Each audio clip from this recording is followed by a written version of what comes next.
Hello students, welcome back to the college studies Delhi university. आज हम पढ़ने वाले हैं आपका सब्जेक्ट इंटरनेशनल बिजनेस, जो कि आपका हम यूनिट 1 पढ़ने वाले हैं इस वन शॉट वीडियो में।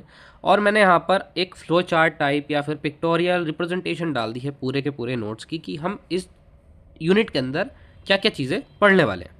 ओके, तो बेसिकली इंटरनेशनल बिजनेस के बारे में हम पढ़ रहे हैं, तो सबसे पहली चीज़ आ जाती है ग्लोबलाइजेशन का। ग्लोबलाइजेशन क्या होता है ना कि ग्लोबलाइजेशन इज़ अ थिंग कि हम इंटरनेशनली जाके चीज़ों को एक्सप्लोर कर रहे हैं, वहाँ पर बिजनेस कर रहे हैं, बियॉन्ड द कंट्रीज हम जाके बिजनेस कर रहे हैं, मार्केट प्लेस में हम अपने प्रोडक्ट का एंट्री दिला पा रहे हैं।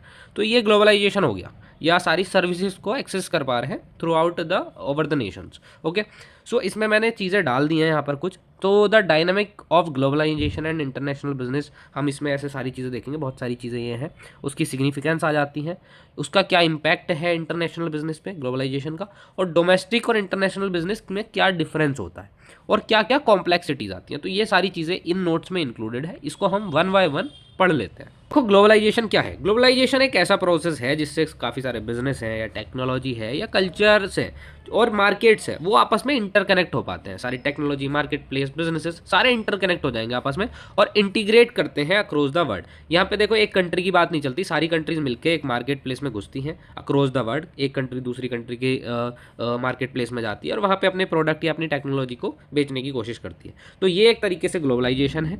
एंड इसमें क्या चीज़ें होती हैं कि फ्लो ऑफ गुड बढ़ जाता है, सर्विसेज या कैपिटल या कोई इन्फॉर्मेशन या कोई टेक्नोलॉजी भी हो सकती है ओवर द नेशनल बाउंड्रीज, वो सारी चीज़ें बढ़ जाती है। अगर बिल्कुल सिंपल भाषा में इसको समझा जाए तो सिंपल बात ये है कि सिंगल मार्केट बना हुआ है सारी बिजनेस एक्टिविटीज़ के लिए, लेकिन यहाँ पर क्या फ़ायदा हो जाता है कि कोई भी डोमेस्टिक बाउंड्री नहीं होती, हम इंटरनेशनली अपना बिजनेस ऑपरेट कर सकते हैं। Then the second one is significance. Significance बोले तो कि कहाँ यूजफुल है, कि कहाँ इस चीज़ का कुछ काम भी है, एवरी आलतू फालतू चीज़ है। तो ग्लोबलाइजेशन जो है काफ़ी इंपॉर्टेंट होता है, क्योंकि इंटरनेशनल बिजनेस में ये डेवलपमेंट का काम करता है और इकोनॉमी जो है, जो इकोनॉमी होती है कंट्री की, उसको ग्रोथ देने का काम करता है ग्लोबलाइजेशन। तो इतना काफ़ी ज़्यादा इंपॉर्टेंट रोल इसका यहाँ पर हो जाता है। एंड इट, अब इसके एक एक करके हम चीज़ें देख लेते हैं कि कैसे कैसे इसका वो करता है, किस एस्पेक्ट में इसका सिग्निफिकेंस है और कहाँ पर है। तो ये प्रमोट करता है इकोनॉमिक ग्रोथ। अब इकोनॉमिक ग्रोथ कैसे प्रमोट कर रहा है, क्योंकि ये ग्लोबलाइजेशन जो है वो एक्सपेंड कर रहा है कंपनी के प्रोडक्शन को, उसकी एक्टिविटीज़ को, जिससे वो इकोनॉमिक ग्रोथ उसकी हो पा रही है। जैसे कि हमने कोई भी अपना सामान हम दूसरी कंट्री में बेचेंगे तो हमें वहाँ ज़्यादा अच्छे प्राइजेस मिल रहे होंगे, हमारी ज़्यादा सेल्स बढ़ेंगी, तो इंटरनेशनल मार्केट में हमें अपना सामान और अपनी सेवाएं बेचने में काफ़ी ज़्यादा प्रॉफिट भी होता है और काफ़ी हमारा सेल्स वॉल्यूम बढ़ जाता है। तो हमारा बिजनेस एक्सपेंड करता है, जिससे इकोनॉमिक ग्रोथ होती है, नेशनल इनकम में ग्रोथ दिखती है। Then the second is expansion of international market. अब इंटरनेशनल मार्केट जो है वो एक्सपेंड हो रहा है। अब ये कोई मार्केट है, वो आप बड़ा कब बोलोगे इसको कि ये मार्केट बड़ा है, जब इसमें नंबर ऑफ शॉप्स ज़्यादा होंगी, है ना, नंबर ऑफ शॉप ज़्यादा होंगी तभी तो बोलोगे। अगर 4 दुकानें हैं कहीं पे तो वो एक छोटा सा मार्केट है, वहाँ चीज़ों की अवेलेबिलिटी कम है, यहाँ सामान नहीं मिलेगा आपको सारा। तो ग्लोबलाइजेशन जो है वो यही अलाउ करता है कि आप अपनी कंपनीज के प्रोडक्ट को जो है वो बाहर डिफरेंट कंट्रीज़ में सेल कर सकें। कोई लिमिटेशन ना हो आपको डोमेस्टिक मार्केट की, जिससे सेल्स वॉल्यूम बढ़ेगा, बिजनेस प्रॉफिट बढ़ेंगे और इंटरनेशनल मार्केट की जो एक इमेज है वो भी एक्सपेंड होगी, वो इंटरनेशनल मार्केट भी एक्सपेंड होगा। जैसे कि companies like Apple sell their product such as iPhone, laptop जो है वो दुनिया भर में बेचती है, ठीक है, और उससे रेवेन्यू कलेक्ट करती है from the multiple international market. ऐसा ही नहीं कि यूएस की कंपनी है तो यूएस में भाई एक ही जगह स्टैग्नेंट होकर रहेगी। Okay, then third one is encourage FDI. FDI क्या होता है? Foreign direct investment.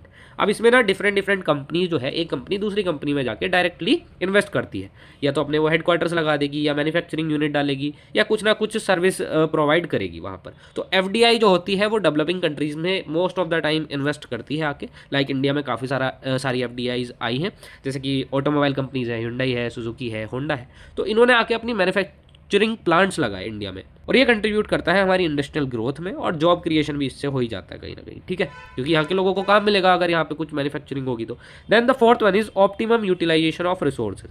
अब हमारी जो रिसोर्सेज हैं उनको बहुत ही अच्छे तरीके से यूज़ कर पाते हैं। लाइक इंटरनेशनली कंपनी यहाँ आती हैं, तो हमें पता है हमारे देश में आईटी सेक्टर में स्किल्ड वर्कफोर्स बहुत ज़्यादा है, तो वो हमारी वर्कफोर्स को आउटसोर्स करती है। लाइक यहाँ के जो एम्प्लॉयज़ हैं या यहाँ के जो स्किल्ड वर्कर्स हैं उनको आउटसोर्स करना मतलब यहाँ की एम्प्लॉयज़ को या फिर ग्रेजुएट्स को जॉब देना और उनकी स्किल को अपने काम में यूज़ करना। तो यहाँ के टैलेंट को यूज़ करती है, तो हम एक तरीके से सर्विस प्रोवाइडर हो गए उनके लिए। Then the fifth one is transfer of technology and knowledge. अब transfer of technology and knowledge हम इसको कैसे बोल सकते हैं, लाइक कोई भी कंपनी आई मैन्युफैक्चरिंग कर रही है तो ग्लोबलाइजेशन के थ्रू डेवलपिंग कंट्रीज जो होती हैं लाइक इंडिया, वो एडवांस टेक्नोलॉजी को एक्सेस कर पाती हैं। जो टेक्नोलॉजी यहाँ आई नहीं, लाइक रशियन कंपनीज आ रही हैं या फिर चाइनीज़ कंपनीज आ रही हैं, तो हम उनकी टेक्नोलॉजी को एक्सेस कर पाते हैं और यहाँ के लोग कुछ नॉलेज सीखते हैं from the developed method of developed countries. तो जिससे क्या है, ओवरऑल क्वालिटी ऑफ गुड्स और प्रोडक्टिविटी वो अच्छी होती है। Okay, then the sixth one is increase in employment opportunities. अब एम्प्लॉयमेंट अपॉर्चुनिटीज कैसे बढ़ेंगी, अभी बताया ना ऊपर, जब मैन्युफैक्चरिंग प्लांट वगैरह लगेगा तो स्किल्ड या अनस्किल्ड लेबर वगैरह जो भी होगी तो उनको हम जॉब क्रिएशन कर पा रहे हैं तो उनको नौकरी मिलेगी, तो एक तरीके से एम्प्लॉयमेंट अपॉर्चुनिटीज यहाँ पर बढ़ जाती है। अब आगे बढ़ते हैं। Now the next topic is what is the impact of globalization on international business. अब हमारा जो इंटरनेशनल बिजनेस हो रहा है उसमें ग्लोबलाइजेशन का क्या हाथ है या क्या इम्पैक्ट पड़ा। अब देखो, इतना अभी तक ग्लोबलाइजेशन पढ़ के हमें ये समझ आ गया कि सिग्निफिकेंटली बहुत सारे चेंजेस करे, पूरा का पूरा सिस्टम ही ट्रांसफॉर्म कर दिया। एक तो लिमिटेशन हटा दी कि डोमेस्टिक लिमिटेशन जो होती थी मार्केट प्लेस की, वो लिमिटेशन हटा दी और हम इंटरनेशनली भी अपना सामान बेच सकते हैं। इंटीग्रेशन बढ़ा दिया इकोनॉमीज़ का, जो हमने ऊपर पढ़ा, ठीक है। और जो सारे चैलेंजेस होते थे बिजनेस को नेशनल बाउंड्रीज़ में बिजनेस करने में, वो सारे भी कम हो गए, ठीक है। तो काफ़ी ज़्यादा इम्पैक्ट तो किया है। अब कैसे कैसे इम्पैक्ट किया है वो पढ़ लेते हैं। सबसे पहला, एक्सपेंशन ऑफ मार्केट साइज़। अभी ऊपर बात की ना कि मार्केट साइज़ बढ़ गया। अब आप कोई प्रोडक्ट बेचने जा रहे हैं तो आप ऐसा ही नहीं है इस बाउंड्री के अंदर बेचेंगे, इस बाउंड्री के बाहर भी बेचेंगे। तो अगर 1 करोड़ लोग ये खरीद रहे थे, ये मतलब एक तरीके से कस्टमर थे, और इसमें से 50% कंज्यूमर बन सकते थे आपके, तो और 50% मतलब 50 करोड़ लोग देश के बाहर हैं, तो उन लोगों तक भी आपका जो प्रोडक्ट है या सर्विस है वो पहुंच पा रही है। तो आपका मार्केट साइज़ बढ़ गया, आप बड़े मार्केट में अपने प्रोडक्ट को पेश कर सकते हैं, बेच सकते हैं, ठीक है। तो इस तरीके से कस्टमर बेस जो है और रेवेन्यू पोटेंशियल जो है वो दोनों ही चीज़ें इंक्रीज हो जाती है। Okay, then the next is increase in international trade. अब इंटरनेशनल ट्रेड में कैसे इंक्रीज हुआ, आपने अभी हाल फिलहाल में सुना होगा कि टैरिफ, इतने टैरिफ इंडिया पे लग गए, इंडिया ने इतने टैरिफ लगाए हैं। तो एक तरीके से ना ये टैरिफ जो है ये बैरियर्स होते हैं ट्रेड के लिए, कि हमारा सामान फिर कम बिकने लगता है या फिर हम इंपोर्ट्स कम कर देते हैं क्योंकि हमें इतने टैक्सेस, ड्यूटीज, टैरिफ्स, इतने सारे कुछ देना पड़ता है, तो उससे प्रॉब्लम आती है। तो ग्लोबलाइजेशन जो है वो प्रमोट करता है कि फ्री ट्रेड एग्रीमेंट हम करें, नेशंस के बीच में फ्री ट्रेड एग्रीमेंट साइन होता है। काफ़ी सारे नेशंस इस चीज़ को करते हैं ताकि उनके देश का सामान दूसरे देश में जाके बिक सके और बाहर का सामान हम इंपोर्ट कर सके और अपने देश में चीज़ों को अवेलेबल करा सके जिस चीज़ की कमी है, ठीक है। ये सारा खेल चलता है डिमांड एंड सप्लाई के ऊपर। As a result the volume of international trade has increase, ठीक है। इंडिया एक्सपोर्ट करता है लाइक सर्विसेज, मतलब एक्सपोर्ट करता है सर्विसेज यूएसए को, और इंपोर्ट करता है crude oil from the middle eastern countries like Saudi वगैरह और ईरान से भी। अभी हाल फिलहाल में ये चीज़ें आप सुन ही पा रहे होंगे। Then third is growth of multinational corporation. MNCs आपने सुना होगा कि काफ़ी सारा ज़्यादा एमएनसीज आई है, या एमएनसी कंपनी का प्रोडक्ट है भाई, ठीक है। तो लाइक कंपनी है कोका कोला, अमेजॉन, टोयोटा, तो सारी कंपनीज आके हमारी कंट्री में ऑपरेट कर रही हैं और लार्ज स्केल पे एम्प्लॉयमेंट जनरेट कर रही है। तो उनका काफ़ी ज़्यादा ग्रोथ हुई है। वो मल्टीपल चैनल्स के थ्रू हो सकती है और मल्टीपल कंट्रीज से वो आ जाती हैं, लाइक सब्सिडरी बना देती हैं अपनी। सब्सिडरी बोले तो एक ये पेरेंट कंपनी है, इसके नीचे एक सब्सिडरी कंपनीज अपनी ब्रांचेस खोल देंगी इंडिया में आके। जॉइंट वेंचर किसी के साथ ऐसे कंबाइन कर लेना, A+B अपना कोलैब कर लेना या ब्रांचेस बना लेना, ठीक है। तो एमएनसी का काफ़ी ज़्यादा बड़ा रोल रहता है इंटरनेशनल बिजनेस में, और ये सब भी क्यों हो पाया, due to the globalization. Then the fourth one is increase in FDI। अभी ये सारी चीज़ें ऊपर डिस्कस हमने कर ही ली है कि फॉरेन डायरेक्ट इन्वेस्टमेंट होती है, इंफ्रास्ट्रक्चर बढ़ता है, इंडस्ट्री में काफ़ी ज़्यादा कंट्रीज़ में अपॉर्चुनिटीज़ मिल जाती है, तो इससे काम भाई हमारा चंगा हो जाता है। Then the fifth is transfer of technology. Modern technology आएगी, चीज़ें लोग सीखेंगे, नॉलेज ट्रांसफ़र भी होगी, तो टेक्नोलॉजी भी ट्रांसफ़र हो रही है और वो भी ट्रांसफ़र हो रही है knowledge. Then the sixth one is increase competition. अब इंक्रीज कॉम्पिटिशन कैसे है, ये हमारी कंट्री में भी होता है, लाइक ये इंडिया है और ये दूसरी कंट्री है, ठीक है। तो ये हमारी कंट्री में भी होता है, दूसरी कंट्री में भी होता है। हम हर जगह कंपटीशन बढ़ गया, यहाँ भी कंपटीशन बढ़ेगा, यहाँ भी कंपटीशन बढ़ेगा। अब कंपटीशन कैसे बढ़ेगा, मान लो कि एक चिंटू नाम का व्यक्ति है और वो यहाँ पर पेन बनाता है। अब पेन बनाने की जो कंपनी है वो इंडिया में है, सिर्फ इंडिया में थी, तो ये अपने पेन महंगे दामों पे बेचता था और क्वालिटी इसकी घटिया होती थी। बट पेन बनाने की ब्रांड है कि यहाँ से यूएसए से यहाँ आई और ये भी पेन बना के इसने अपनी दुकान खोल दी, मतलब पेन डिस्ट्रीब्यूट करने चालू कर दी। तो अब इसको क्या करना पड़ेगा, कंपटीशन आया तो इसको प्राइस कम करना पड़ेगा पहली बात तो। दूसरी चीज़ क्वालिटी बना के रखनी पड़ेगी, तभी एक फेयर कंपटीशन हो पाएगा और लोग वाइजली उसके बीच में से सेलेक्ट करेंगे, अपने ऑप्शन के हिसाब से ऐसे चूज़ कर लेंगे, ठीक है। अब दूसरे मार्केट में कैसे होगा, लाइक हमने यहाँ से कोई और चीज़ भेज दी, लाइक हम यहाँ से मिल्क सप्लाई कर रहे हैं, ठीक है, इंडिया से, और यहाँ पर भी मिल्क था बट कम था शायद, ठीक है। तो हम ऐसे ये सप्लाई कर रहे हैं, तो अगर वहाँ महंगे प्राइजेस पे बिकता था, क्योंकि यहाँ सप्लाई कम थी और डिमांड ज़्यादा थी, और यहाँ से हमने बाहर से इंडिया से हमने मिल्क एक्सपोर्ट करना शुरू कर दिया, तो यहाँ पे भी कंपटीशन बढ़ जाएगा। तो एक तरीके से ऐसे कंपटीशन बढ़ जाता है। Then the seventh one is global supply chains. देखो ये नोट्स मैंने बहुत अच्छे से बना रखे हैं, ये प्रीमियम नोट्स हैं, काफ़ी मेहनत के बाद बने हैं, तो इसलिए ये बार बार मत कहना कि फ्री में दे दो या ऐसा कर दो। ये प्रीमियम नोट्स है, आपको बहुत ही सस्ते रेट में मिल जाएंगे कि आपको जितने 5 यूनिट के आपके नोट्स या बुक आती है ना कोई, उसी प्राइस के अंदर आपको 5 की 5 यूनिट मिल जाएंगी। आप सिंगल यूनिट भी खरीद सकते हो, 5 यूनिट भी खरीद सकते हो। लिंक आपको डिस्क्रिप्शन बॉक्स में मिलेगा गूगल फॉर्म का, उस लिंक को भर देना। उस लिंक को भरने के बाद आधे घंटे के अंदर पेमेंट के बाद आपके पास नोट्स आपकी गूगल ड्राइव में पहुंच जाएंगे। ओके, देन चलते हैं, क्योंकि नोट्स बिना पढ़े आपका काम नहीं होगा। एग्जाम बढ़िया, नोट्स पढ़ के जाने वाला, बाकी समझा दूंगा अगर समझ नहीं आया हो तो बस। ठीक है, seventh is development of global supply chain. अब ग्लोबल सप्लाई चेन में कैसे डेवलपमेंट आ गया? डेवलपमेंट तो आया, कैसे आया? क्योंकि जब हम एक कंट्री से दूसरी जगह चीज़ें ट्रांसफ़र कर रहे थे तो हमें कैसे ट्रांसफ़र करनी पड़ी। अब कोई प्रॉब्लम आई ना कि हमें साहब इंटरनेशनली बिजनेस करना, लेकिन समझ जाएगा कैसे?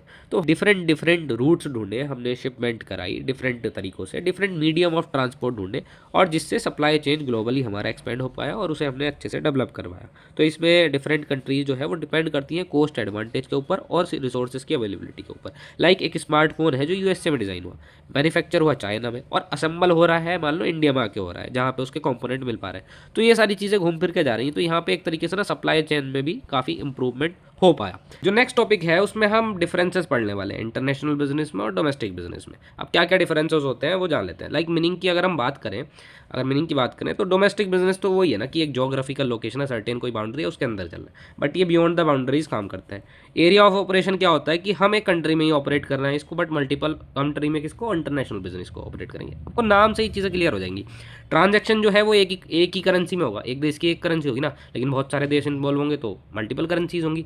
लीगल सिस्टम क्या होगा, इंडिया की, अगर इंडिया में ही हम एक बिज़नेस चला रहे हैं तो इंडिया की गवर्नमेंट के लॉज पॉलिसीज़ को फॉलो करना पड़ेगा। लेकिन अगर सारे देश के साथ हम इंटरनेशनल बिजनेस कर रहे हैं तो उसमें हमें सारे ट्रेड पॉलिसीज़, डिफरेंट कंट्रीज़ की जो रूल्स एंड रेगुलेशन या नॉर्म्स हैं वो फॉलो करनी होंगी। देन कल्चरल इन्वायरमेंट कैसा होगा, यहाँ का एक सेम कल्चर होगा, मतलब डाइवर्सिटी तो यहाँ भी है, लैंग्वेज होगी, कस्टम, बिलीफ सारे कुछ थोड़ा सा सिमिलर तो होंगे, बट यहाँ पर ऐसा कुछ एग्जिस्ट ही नहीं करता, बिल्कुल बहुत ही तगड़ी डाइवर्सिटी आ जानी है यहाँ तो। ठीक है, रिस्क लेवल क्या होगा, यहाँ रिस्क कम होता है। एक डोमेस्टिक बिजनेस ऑपरेट करने में रिस्क कम होता है। आप सोचो ना, आपको खुद ही बिजनेस स्टार्ट करना हो तो आप कहाँ करोगे, पहले डोमेस्टिक करोगे ना, क्योंकि यहाँ रिस्क कम है, रिटर्न हो जाएगा। But internationally direct international business में घुसोगे तो डूब जाओगे मेरे भैया।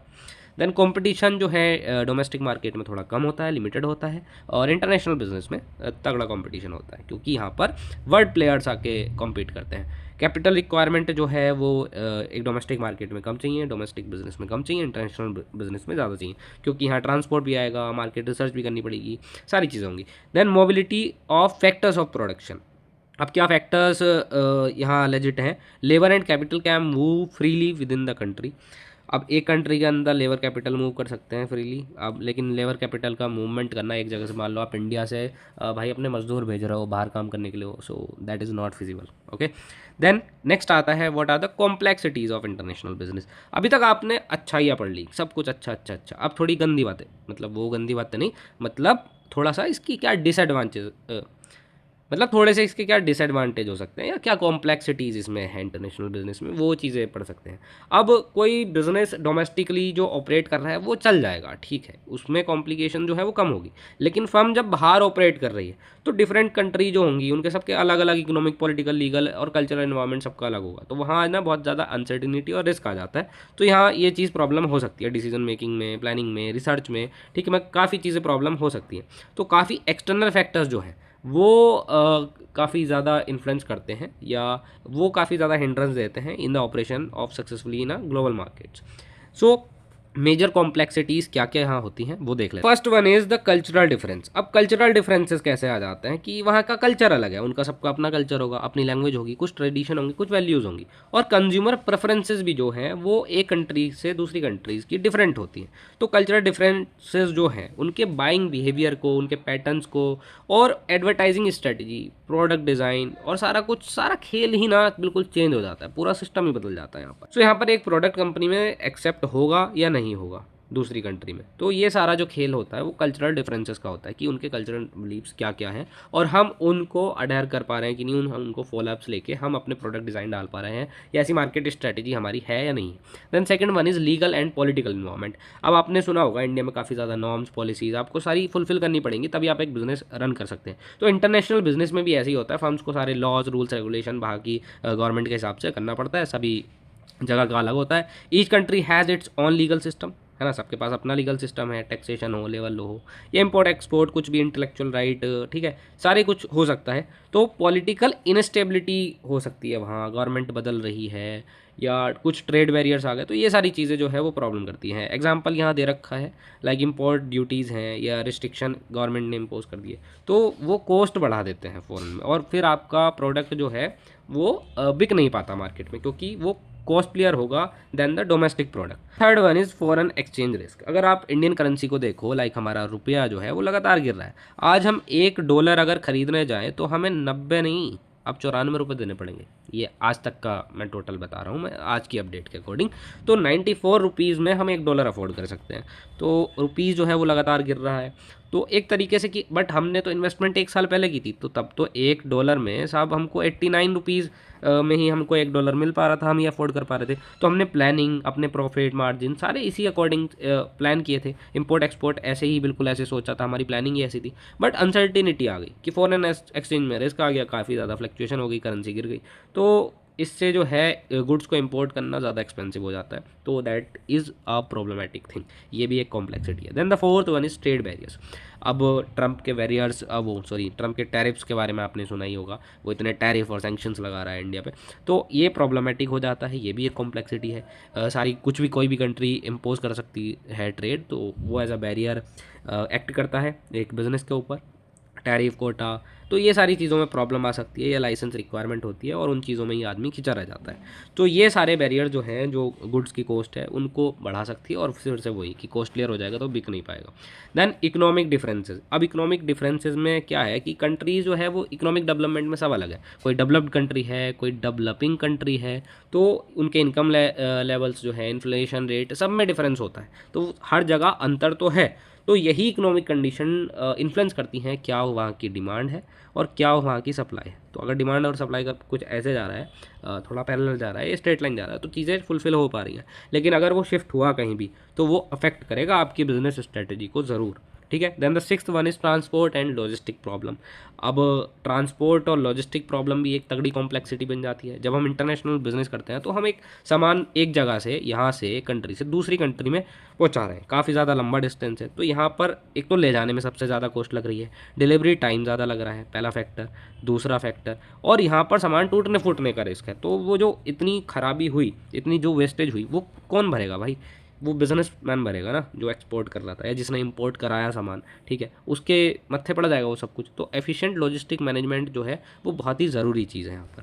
Then the seventh one is differences in market condition. अब मार्केट कंडीशन में डिफरेंसेस हो सकते हैं, वो भी एक ज़्यादा कॉम्प्लेक्सिटी है कि कंज्यूमर की जो ज़रूरतें हैं वो अलग है, उसकी परचेसिंग पावर अलग है, और कंपटीशन जो है वो एक देश से, एक देश ए है, एक देश बी है, तो कंपटीशन यहाँ अलग है, यहाँ अलग है, तो वहाँ पर डिफरेंस आता है। तो मार्केट कंडीशन अलग अलग होती हैं।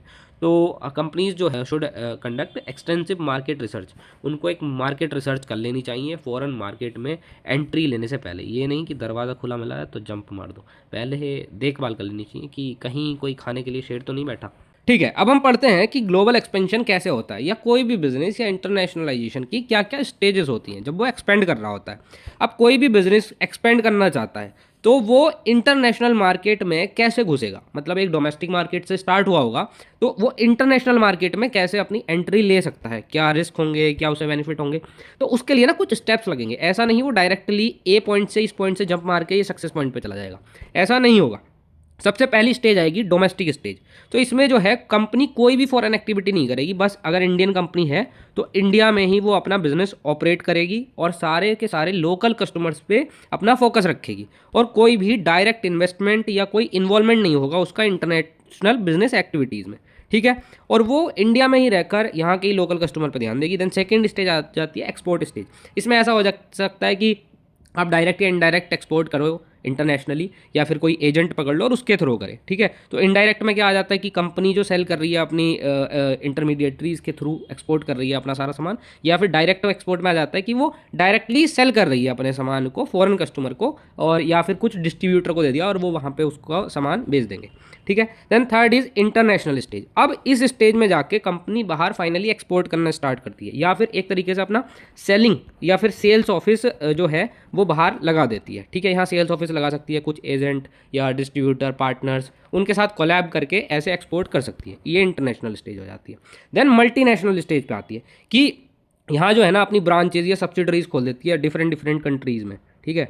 ऐसे डिफरेंट डिफरेंट कंट्रीज़ में पूरी ब्रांचेज या सब्सिडरी खोल देगी और अक्रॉस द मल्टीपल कंट्रीज़ वो होगी। तो मल्टी नेशंस में हम अपना बिजनेस एक्सपेंड करने लगते हैं फिर।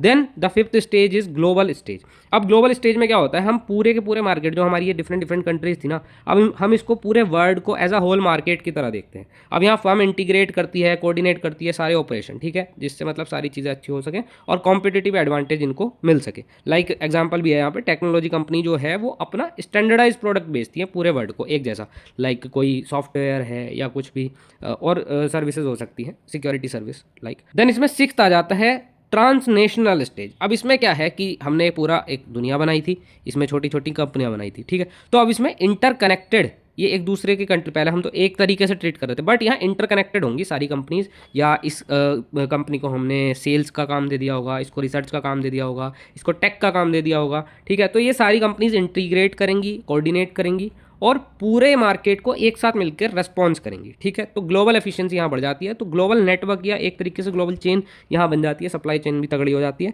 एग्जाम्पल इसमें दे रखा है कि ग्लोबल कंपनी जो है वो कोऑर्डिनेट करती है among the research, production and marketing activities across multiple countries. Okay, so आपका नेक्स्ट टॉपिक है कि ओरिएंटेशन इन इंटरनेशनल बिजनेस क्या क्या होती है या कैसी ओरिएंटेशन होती है। अब ओरिएंटेशन क्या है कि आपका पर्सपेक्टिव कैसा है, कि आप पूरे दुनिया को कैसे देखते हो, अपने कस्टमर को कैसे देखते हो, या आपकी डिसीजन मेकिंग क्या होती है, क्या परसेप्शन होता है आपका जब प्रोडक्शन, मार्केटिंग, स्टाफिंग ये सारी चीज़ें कर रहे हो, तो आपका क्या परसेप्शन है towards the global level. Okay, तो EPRG फ्रेमवर्क के अकॉर्डिंग कुछ ओरिएंटेशन दे रखी है, वो वन बाय वन पढ़ लेते हैं बहुत ही सिंपल भाषा में।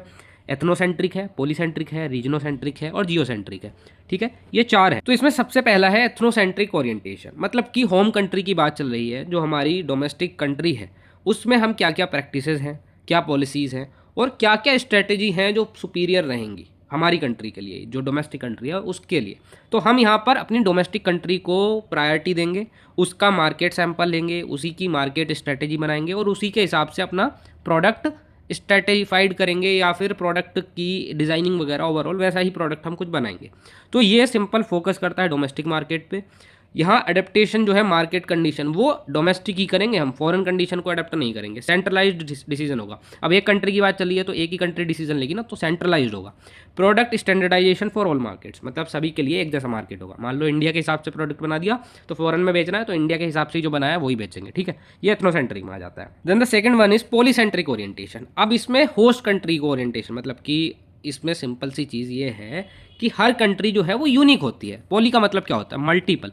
तो हम मल्टीपल कंपनीज को लेके चलेंगे, ठीक है। हम यहाँ मल्टीपल कंपनीज को देख के चलेंगे, उन्हीं के हिसाब से प्रोडक्ट बनाएंगे। स्पेशल कंडीशन होंगी, उनकी कुछ लोकल कंडीशन होंगी, उन्हीं के हिसाब से हम अपनी बिजनेस स्ट्रेटेजी बनाएंगे।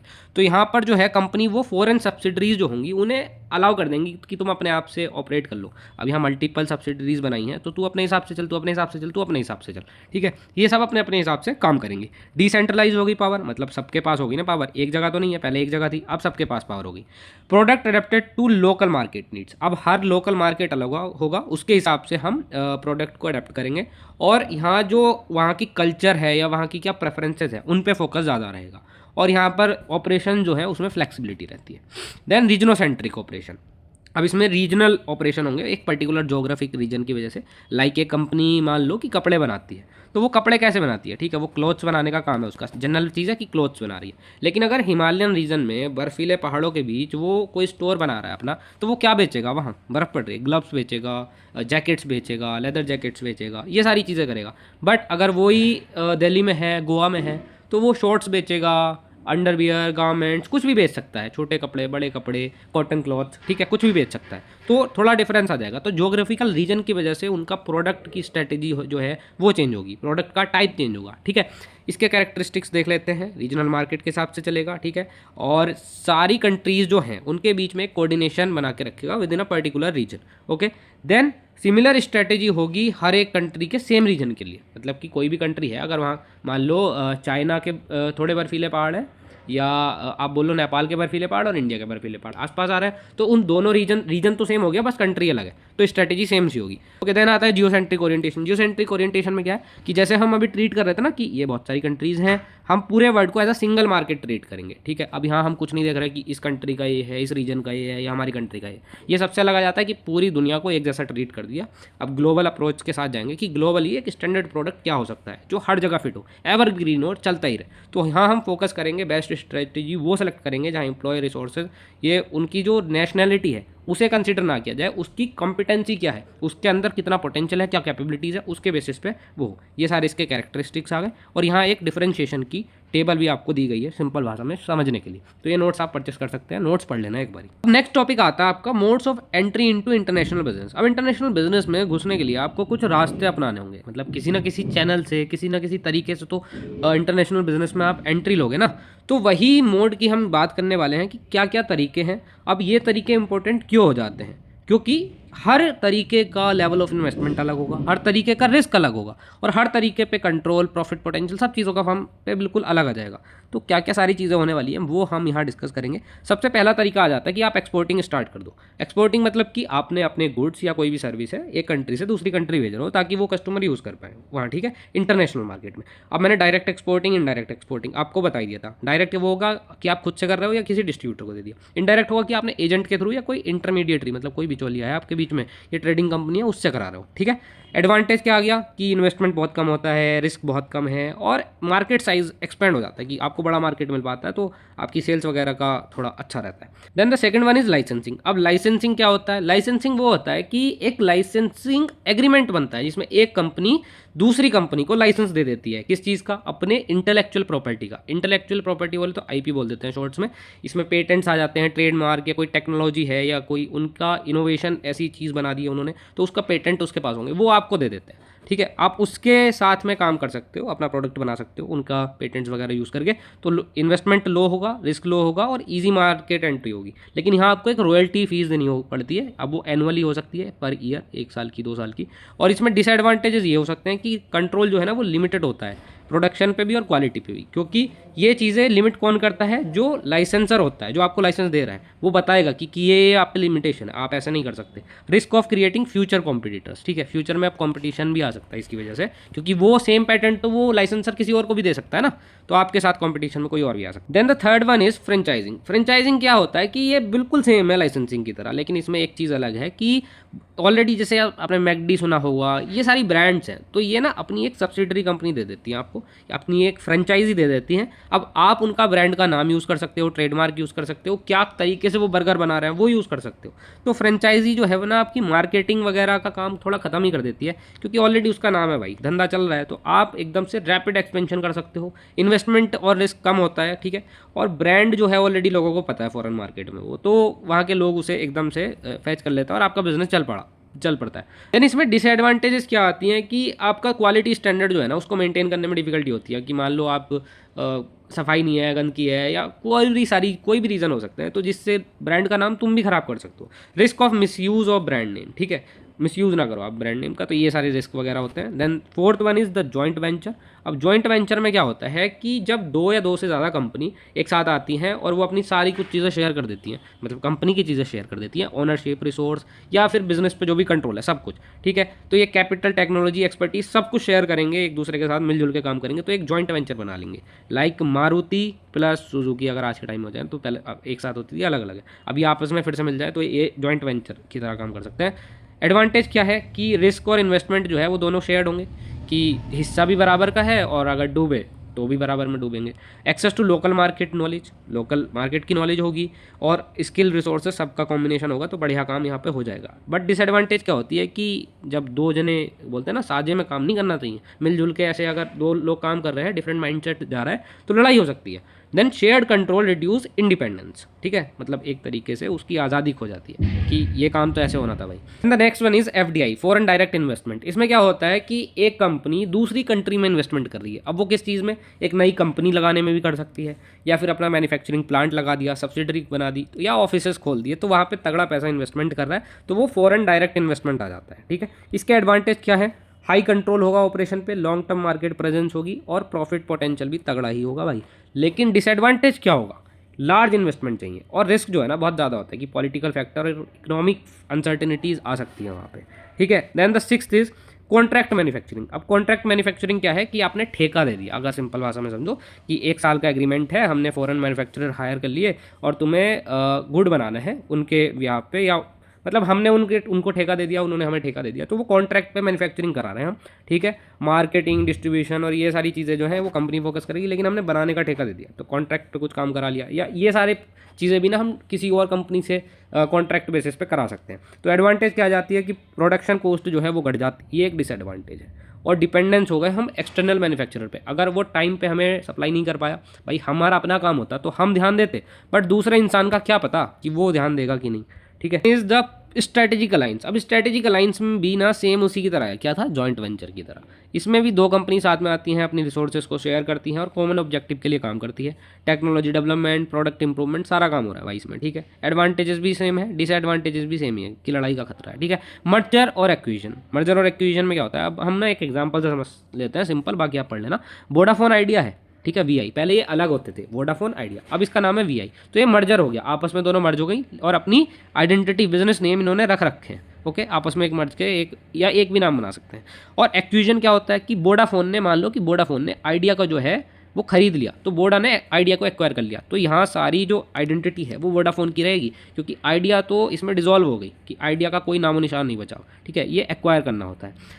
इसके एडवांटेज, रैपिड एक्सपेंशन होगा, मार्केट शेयर बढ़ जाएगा और रिसोर्सेज और टेक्नोलॉजी को हम एक्सेस कर सकते हैं। कॉस्ट हाई होगी, ये इसका डिसएडवांटेज है, और इंटीग्रेट करने में थोड़े चैलेंजेस आ सकते हैं मर्जर जैसी चीज़ में, ठीक है। टर्न की प्रोजेक्ट्स क्या होता है कि एक प्रोजेक्ट बनाया, एक कंपनी का डिज़ाइन है, वो सारी चीज़ें कंस्ट्रक्ट करेगी और कंप्लीट प्रोडक्शन फैसिलिटी जो है उसकी वो एक फॉरेन क्लाइंट को दे देगी। तो एक प्रोजेक्ट है, उसमें सारा ही काम होगा और जब वो काम हो जाएगा पूरा तो उसको हैंड ओवर कर दिया जाएगा to the client for operations, okay. Advantages क्या आ जाती हैं, यूज़फुल है कंपनीज़ के लिए जो कि टेक्नोलॉजी एक्सपर्टीज़ में काम करती हैं या सर्विसेज के लिए, और opportunity to earn profit through technical services. अब ये टेक की सर्विस की बात करता है ज़्यादातर यहाँ। डिसएडवांटेजेस में यही चीज़ आ जाती है कि फॉरेन मार्केट में ना लॉन्ग टर्म प्रेजेंस इसका बहुत कम रहता है, कि ऐसा ये वाला काम चल नहीं पाता ज़्यादा, ओके। तो आपकी यूनिट 1 हुई कंप्लीट। अब यूनिट 2 के साथ मैं जल्दी वीडियो लेके आऊँगा। So thanks for watching. अब उस लाल बटन को सफ़ेद की चमकान दे दो, मतलब सब्सक्राइब बटन की बात कर रहा हूँ, उस पर उंगली मारो या अंगूठा, मुझे नहीं पता, लेकिन सब्सक्राइब कर देना। और वीडियो पसंद आई हो तो वीडियो को लाइक करना, हाइप करना, और इस वीडियो के नोट्स चाहिए तो लिंक आपको डिस्क्रिप्शन में मिल ही जाएगा, ओके। पढ़ते